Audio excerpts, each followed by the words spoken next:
Hey, everybody. Good evening. It's Ellen Lewis from Crazy for You. And tonight, I want to talk about something that is kind of controversial. Well, controversial for a knitter, and that is seamed sweaters. Some of you who are watching are in the club, and I know that, and you guys loved seamed sweaters. So if you hear something that makes sense and you want to shout out, I would be happy to have your support, because I know there's a lot of, as I said, a lot of controversy over seamed versus seamless. People hear seamed sweater, boom, turn the page, not interested at all. So just so I know, tell me in the chat if you are team seamed or team seamless, so I can tell. I guess the thing about it is that a lot of people who don't like seam sweaters, they just want to knit their sweater and be done with it, right? And I get that. It's totally fair, because sweater seaming and construction is a completely different set of skills than knitting, as we know, right? We talk about that all the time. There's all of the different things that go into it that you don't have to do if you're doing a seamless sweater. So I see Arlene is a team seamless. Susie is team seam. Liz is team seam. Hi, Deborah. Want to try knitting a sweater for the first time this year? Yay! Congratulations. That's amazing. I'm so happy for you.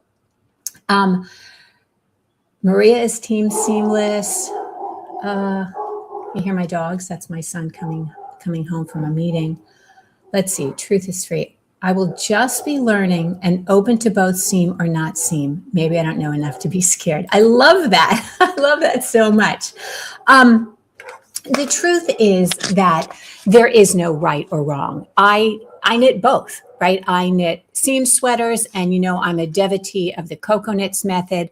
And they both have their place. They really, really do. They are both useful for what they are. And there's something very satisfying about knitting a sweater like the Lova or the Kiki that we did last year, designed by Britt Marie, that, and it's done. And again, that is very satisfying. There's no real fiddly bits on that to do afterward. But I do think that part of the struggle with seamed sweaters is that maybe people don't know how to seam, or they haven't set themselves up for success in the seaming. I teach a class on Tuesday nights, and I had a student in there last night, and we were working on this sweater, and she was going to seam it, and she hadn't placed her decreases correctly, and it made seaming that sweater nearly impossible. And I love to seam, but I found it extremely frustrating. So anyway, you hear my dogs?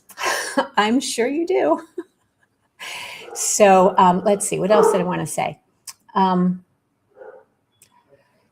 So again, it's not a debate about which is better, but I did want to kind of talk about some of the reasons that I like a seamed sweater that aren't necessarily what you think.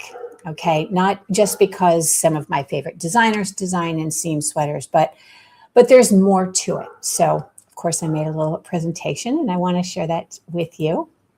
So why seamed sweaters?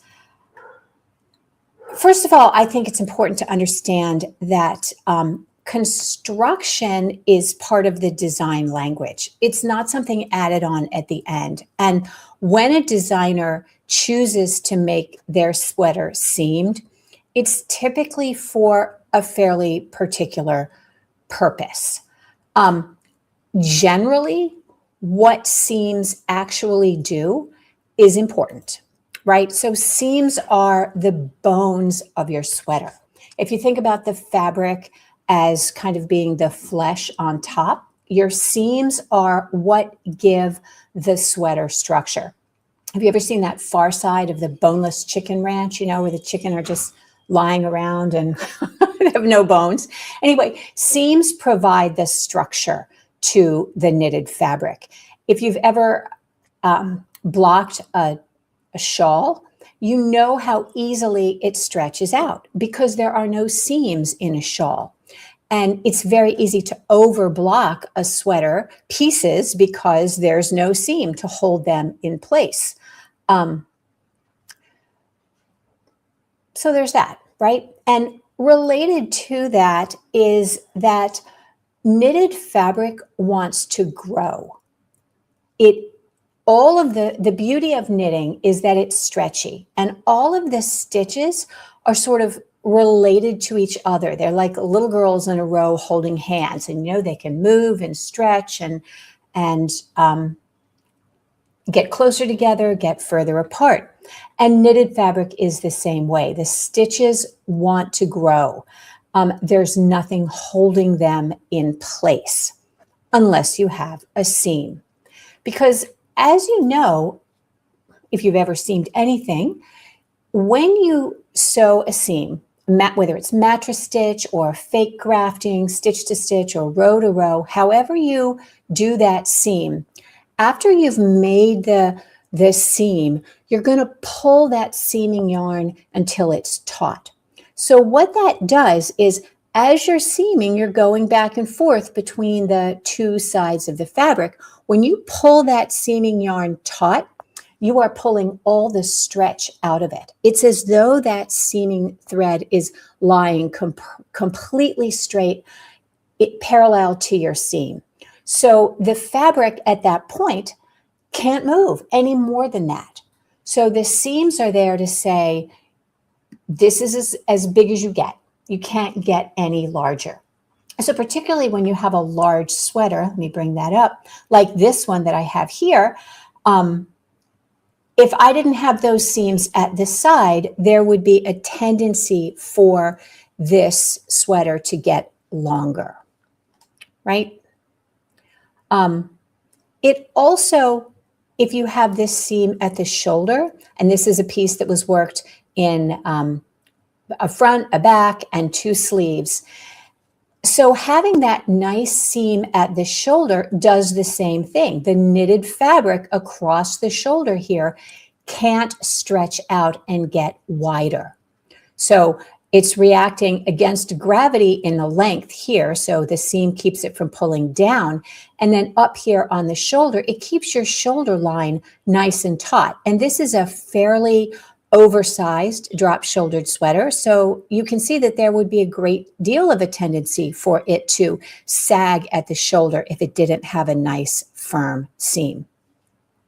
So I'm going to take a minute to say hi to Sandy Cloutier. Nice to see you. And my good friend, Amy Soderberg. It's nice to see you as well. I know Sandy and Amy are both team seams. Amy loves to seam, and I love that about her. We used to be she used to be in my Tuesday night class, and that was just so much fun to talk about seams and do seams. I think she's the only person that likes seaming as much as I do. Maybe Amy, I don't know. Maybe Amy does. You'll have to tell me in the chat. Okay, so additionally, stockinette knit in the round can bias. Those of us who did the Lova top, which is a beautiful design. It's a top down in the round raglan sweater by Britt Marie. And I love mine. It is gorgeous. But there is a tendency for stockinette knit in the round to bias. And a lot of folks who knit that with me found that it did bias. The good news is that the blocking of that, you give it a nice soak and then let it relax. It helps with the bias a great deal, but there is that tendency and it can be very disconcerting as you're knitting. I wanted to share this link with you because I think this is so interesting. This is Patty Lyons, a piece that she did for Modern Daily Knitting. And if you're interested in why stockinette bias is in the round, basically it has to do with how much you pull that one leg of the stitch. So it depends a lot on how you knit. I mean, there's a lot of reasons things bias. It has to do with the yarn, it has to do with the construction, it has to do with the stitch pattern. But this biasing that is caused by knitting by what's the word she used? We don't want to stretch something out. Distorting. You distort the fabric, the one leg. And when you do that, you're knitting in the round, and you do that over and over and over again, the fabric begins to stretch in that way, and you get a very significant bias. So if you're interested in that, you can have a look at Patty's explanation on modern daily knitting. So very cool. All right. I talked already about the clean shoulder lines. Let's see, seamed shoulders carry the weight. I talked about that a little bit. And the example I used back here was this sweater, which is a drop shoulder. And it also matters when you're doing a set-in sleeve sweater, but to a lesser degree. That seamed shoulder is really extremely important when you're doing something oversized in the shoulder line, like a dropped shoulder.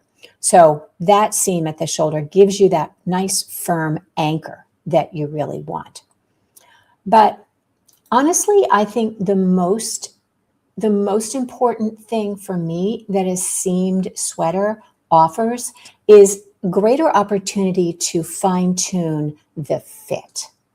So when you have a sweater knitted in pieces, you can really adjust the size and shape of each piece independently of the rest of the sweater. And to me, that's enormously important because I am all about fit. So if you're only knitting sweaters that are maybe yoke sweaters or very oversized drop shoulders, you're probably not too worried about precise fit because those kinds of sweaters don't fit very precisely. But when you get into sweaters that have a set-in sleeve, having the ability to really control the size and shape of each piece of your sweater independently is huge. So that's kind of a big deal, right? Let's see. Okay. So what seams make possible? Okay, I have a quick question in here. Sandy says she loves to seam. Would the faux seams in some of the newer sweater designs make it stronger? Okay, that's a really good question. And it depends on the faux seam that you are doing. If you are doing a slipped stitch in the round to create a faux seam, that does not add structure. What that does is it forces a fold along the vertical edge of your sweater so that it hangs better, but it does not add the structure of a seam. Now, there are ways to add a seam or a faux seam to a seamless sweater, but I haven't seen that anywhere, mostly, but yeah, you can go in and you can create an actual seam in a seamless sweater, which I have done before. So I hope that answers your question. Is that Vicky Walker? Anyway, so Amy says, I love seaming, but it's difficult to find patterns since everyone seems to like to knit top down in the round. Yes, exactly. And maybe in another video, I will promote some of the designers that I know who design seam sweaters, and I think you might like that very much. So Amy says, and the other Amy, I enjoy knitting one piece at a time, a win for each finish section, also less sweater to drag around. Yes, all good points, right? Absolutely. So what seamed sweaters make possible? And this is really important. As I said, when you don't have a separate sleeve piece that you're doing, all of your sleeves have to kind of be in proportion with your armhole depth in a particular kind of way. So if you look at most designers who are doing the German tailoring or the contiguous sleeve, all of their sleeve caps are exactly the same height and width proportionally, which is fine. But it does take away from you the ability to really kind of manipulate that. So let's look. So a high and narrow sleeve cap gives you a very close fitting sleeve, very modern and very tailored. And this is what that looks like. Do you see how high that sleeve cap is and how narrow it is. So that definitely gives you one look that you can control. Here's another set-in sleeve. Do you see that the top of that sleeve cap is much wider and it's shorter? Now, these two sleeve caps would likely fit into the same sized armhole because they both fit sweaters that I knit for myself, but they have a different look, a different shape. This is the pink sweater that those medium height and width sleeves fit into. So with a sleeve cap adjustment, the taller and the sleeve cap is, the narrower it needs to be, and the wider you want it, the shallower it needs to be. Now, why would you want a taller and narrower or a shorter and wider sleeve cap? It has to do with the way the thing fits. So obviously a tall, narrow sleeve cap is going to fit much more closely around the arm. The shallower the sleeve cap, the more closely it approaches a dropped shoulder construction. So you have a great deal more ease in the underarm, and it's a more casual look, you know, more easy fitting, more relaxed. And I have one more to show you. And that is an even shallower and wider. So look at this one, which is medium, and this one, which is very shallow and wide. It's just barely a cap at all. And that fits into this jacket. You've seen me wear this jacket many times. This is a set-in sleeve. So you get that crisp line at the shoulder and that nice edge right there with the seam, and you get this straight up and down armhole line, but you have more ease under the arm because this garment is intended to go over things. That's why they did that. So you see what I'm saying about the sleeve cap being designed and knit separately, giving the designer more control over the fit. I probably wouldn't advise anybody who was not a designer, but simply making a sweater to fit them, to do a lot of adjustment with the sleeve cap. But I think that you'll find as you go through and knit different sweaters that you will see which sleeve cap shape and proportion you like best. And then you can sort of know that. So does that make sense? Let me know in the comments if that's makes sense and is interesting to you. Okay, so as a comparison, this is a cocoa knit sweater, and all of the sleeve caps are the same. I've knit many cocoa knit sweaters, and they're all the same. I've also knit very many, not as many as cocoa knits, but very many petite knit with the English tailoring. And that sleeve cap is the same as well. Now, the next one I want to talk about is raglan. So remember that a raglan sweater, the top of the sleeve cap, forms a portion of the body. So it comes from the underarm. The sleeve comes from the underarm and runs up to sort of the mid front of your neck. Okay, so when you have a seamed sweater, you can accommodate that because the sleeve comes up into the neckline curves. So the front of that sleeve has to work into the neckline. So the two sides of raglan sleeves for sweaters that are knitted flat and seamed are different. And the sleeves themselves are mirror images of one another because the front of that sleeve cap is a portion of that curved neckline. And you can see it here. Do you see how you have this curved neck, and this portion of the sleeve is all the way up into his V neck, and it is accommodating that shape. Whereas in a top down in the round sweater, your raglan line can't be as flat. And that goes to fit as well. So when you have a more acute raglan line, you just don't get exactly the same fit, and the designer doesn't have the same control. So that's part of it as well. Now, any of you who knit the Magnolia Bloom sweater with me, and don't get me wrong, I love it. It is gorgeous.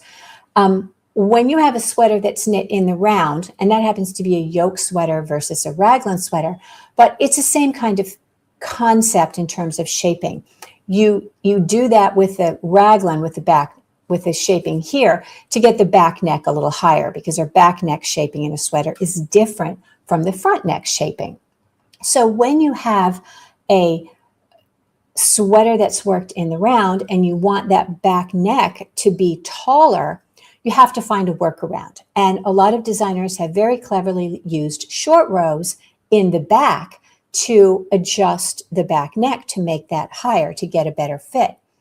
But the trade-off is where you put those. So if you knit this with me, you know that this had short rows in it, but the design goes right up to the neck in a symmetrical way, front and back. So they could, but they didn't put the short rows in above the pattern.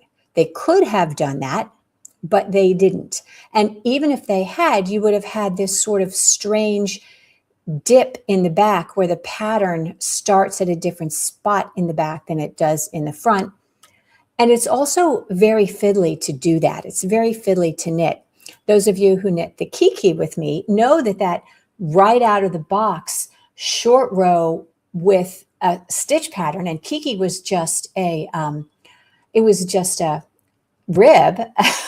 that was very fiddly, and many folks had to start that several times. So imagine trying to work short rows here at an increasing point when you have a pattern. Okay, so that's my point on that. And let's see.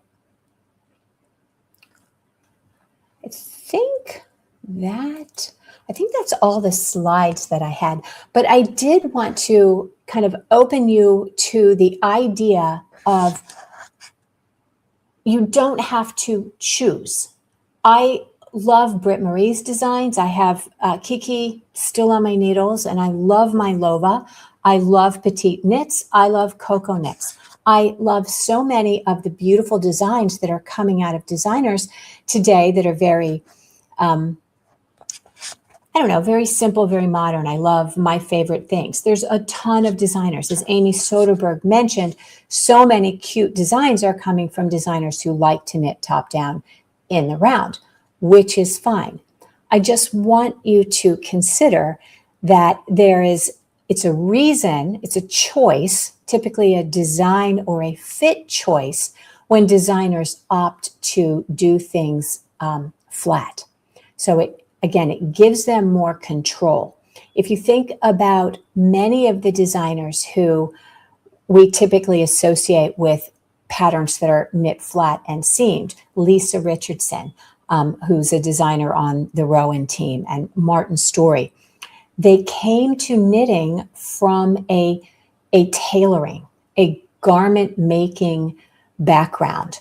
And they are thinking about the knitted fabric and the construction of it in a way that they would think about it if they were doing a cut and sew, with knitted fabric. They're looking to provide those crisp lines and those dressmaker kinds of details that you really can only get with a seamed garment. So again, it's not a challenge that this is good or that's bad or whatever. It's simply, I want you to, if you're team seamless, I want you to think about maybe knitting a seamed sweater and just give it a go. Do it and keep an open mind and see how you feel about the fit. I do believe that the fit on a set-in sleeve sweater in a seamed construction is going to make you much, much happier. Now, if you are the kind of person that loves talking about this and learning about this and experimenting with this and doing this, I would encourage you to sign up for the Club Crazy for You waitlist, because this is exactly the kind of thing that we go into in detail so that everyone in there can learn how to make sweaters that fit perfectly and look great.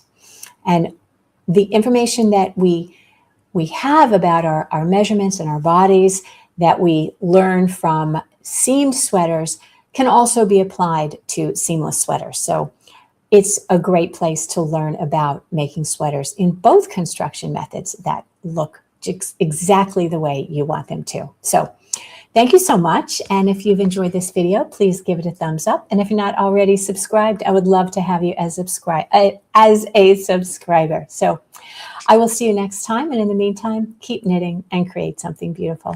Good night.